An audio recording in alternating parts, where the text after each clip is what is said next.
No one can deny that Kenya's forest cover requires radical action or a master plan if it is to be salvaged. Widespread illegal activities are to blame for the situation that the country's forest sector finds itself in. Major forests that form the main water towers in the country are nearly depleted. The Mau forest complex is a crying shame of the destruction visited on the country's forests. The decline has been steady.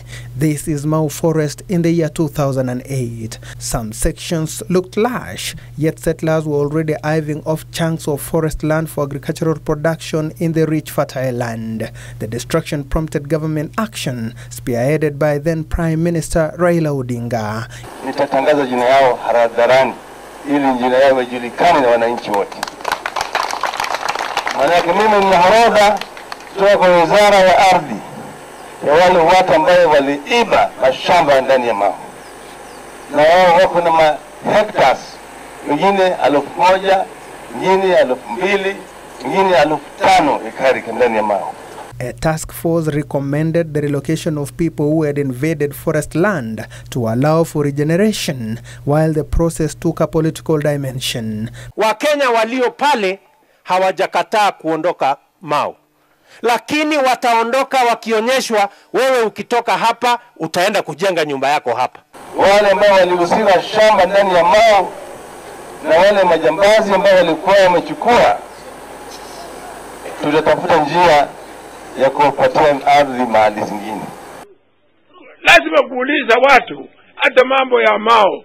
Hapana weza uketi kuona kwamba watu wataondoka kwa njia gani, pole pole mahali gani watasongezwa, watasukuma watu mahali catchment ya mali maji at eviction. Unakuondoa mtu watu ni paka na panya. That mwananchi never took himself or herself there. It was done by one of us in the offices. It's the big fish that needs to be told to return this land first and foremost. And they should actually be ashamed. Population growth continues to exert pressure on forested areas. According to the report of the Ndungu Commission on Illegal and Irregular Allocation of Public Land, some members of the political class have used forest land to appease the demands of the electorate through irregular allocation of land in gazetted forest areas. Msitu hauleti mvua. Mvua ndio inaleta nini?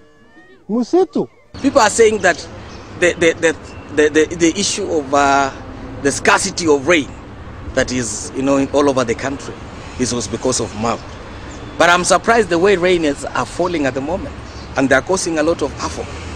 At Chepalungu Forest in Bomet County, the community descended on the forest during the 2007-2008 post-election period, after which they flattened the Kenya Forest Service station and went ahead to clear sections of the forest. This is just one case, but cases of poor forest governance has been witnessed over the years. Demand for timber has fueled massive logging by elements who only see the resource as a source of building material and not as a critical anchor of conservation of the battered ecosystem. The major water towers, including Mau Complex, Mount Kenya, Mount Elgon, the Abadeas and Tarangani Hills are under threat. Afforestation initiatives are hampered by settlements.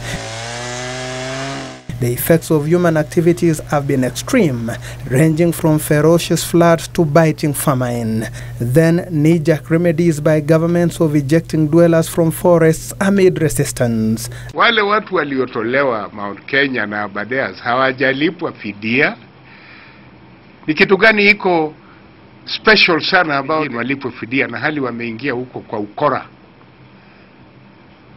ya papers na nini yote? Sasa yule mtu ambaye alipatiwa title lead hapa na mheshimiwa rais mwenyewe ya eka yake 5, tunamwambia tena ahame hapa, sijui yaende mahali gani? Ni kuongeza umaskini ama ni kuondoa? and the vicious circle goes on. It is a litany of inappropriate actions that will count for much in future. Yet, forest conservation is no longer a choice. Article 69B of the Constitution of Kenya stipulates that the state shall work to achieve and maintain a tree cover of at least 10% of the land area in Kenya. While Ministry of Environment and the Kenya Forest Service are championing a tree planting agenda, will this change the people's attitudes for good? How can forests be secured in the face of population growth and expansion of cities? Eric Biegon reporting for Channel 1 News.